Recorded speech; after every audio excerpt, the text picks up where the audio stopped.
Hi friends, இந்த வீடியோல எதை பத்தி பார்க்க போறோம்னு பார்த்தீங்கன்னா Uber Eatsல விலை வந்து கூட்டி போடுறாங்கன்னு பெரும்பாலானவங்களுக்கு டவுட் இருந்திருக்கும். ஸோ அது தொடர்பான ஒரு கிளாரிஃபிகேஷன் மாதிரி தான் இந்த வீடியோ அமைய போகுது. ஸோ இப்போ இதில் வந்து யார் பிழை விடுறது, யார் வந்து விலையை கூடவா வச்சுக்க, அதாவது நார்மலாக நீங்கள் கடைக்கு போய் வாங்குற சாப்பாடை விட அது Uber Eatsல வந்து வாங்கும்போது காசு ஒவ்வொரு ஐட்டத்தின விலையும் கூடவாக இருந்திருக்கு.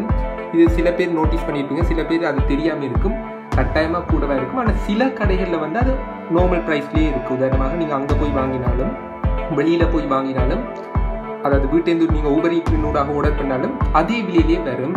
ஸோ அதனால் சில நேரம் கடை வச்சிருக்காங்க ஷாப் ஓனர்ஸ் வந்து விலையை கூடவா போட்டிருக்காங்களா, இல்லாட்டி இது வந்து Uber Eatsஆல் இப்படி செய்கிறாங்களா, அது எனக்கு சரியாக தெரியல. யாரும் தெரிஞ்சுன்னா கட்டாயமாக லீவ் பண்ணுங்கள். ஸோ அது தொடர்பான ஒரு வீடியோ தான் இந்த வீடியோ இருக்க போகுது. ஸோ இதில் பார்த்தீங்கன்னா இதில் வந்து நாங்கள் காந்தி லோஜியில் போய் நாங்கள் இப்போ கடையில் சாப்பாடு கட்டிட்டு வந்திருக்கேன். இதில் என்னென்ன மாதிரியான சாப்பாடு வாங்கினா 2 வெஜ் பிரியாணி, ஒனியன் வடை, போண்டா தான் வாங்கியிருக்கோம், 3 போண்டா. ஸோ அது உங்களால் பார்க்கக்கூடியதாக இருக்கும். இதே ஐட்டத்தை வந்து நாங்கள் Uber Eatsல போட்டு பார்த்தபோது இவ்வளவு விலையை காட்டியிருக்கு. ஸோ இப்போ பார்த்தீங்கன்னா நான் டிரெக்டாக போய் வாங்கும்போது என்ன நடந்துச்சுன்னா போண்டான விலை வந்து 90 ரூபா இருந்துச்சு, அதாவது ஒரு போண்டா 90 ரூபா. ஸோ அதே மாதிரி பார்த்தீங்கன்னா இந்த ஒனியன் வடையும் 90 ரூபா தான் போட்டிருந்தாங்க. வெஜ் பிரியாணி வந்து 250 ரூபாய்க்கு இருந்துச்சு. ஸோ இப்போ இதில் டோட்டலாக நீங்கள் போட்டு பார்த்தீங்கன்னா 950 டோட்டலாக வந்துருந்துச்சு இவ்வளோ சாமானியமாக.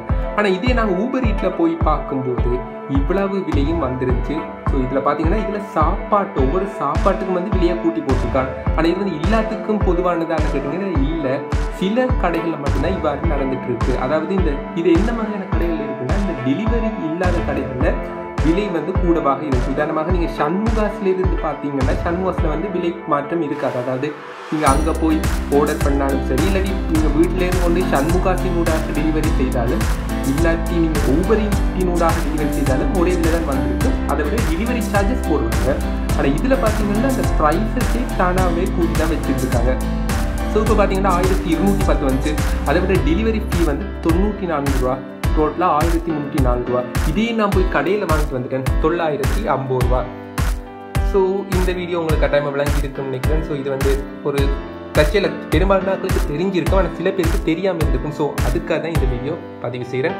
ஸோ உங்களுக்கு ஏதாவது ஒப்பீனியன் இருந்துச்சுன்னா எவ்வாறு தேனி விழாத்துக்கு விலையை கூட்டி போடுறாங்க. உதாரணமாக பார்த்தீங்கன்னா Uber Eatsனூடாக செய்யும்போது கட்டாயமாக ஒரு லாபம் வர தொடங்கும். ஒரு கடைக்கு வந்து Uber Eatsனூடாக செய்யும்போது லாபம் வரும். இது வந்து கடைக்காரர்கள் வந்து கூட போட்டிருக்காங்களா, இல்லாட்டி ஊபர் வந்து இது கூடாக தங்களுக்கு தான் லாபத்தை எடுக்கிறாங்களா, கடைக்காரர்கள்ட்ட குறைவாக வாங்கி இல்லாட்டி அதே விலைக்கு வாங்கி ஊபர்காரங்க வந்து கூட்டி விற்கிறாங்களா. ஸோ இந்த டவுட் வந்து எங்களுக்கு வந்திருக்கு.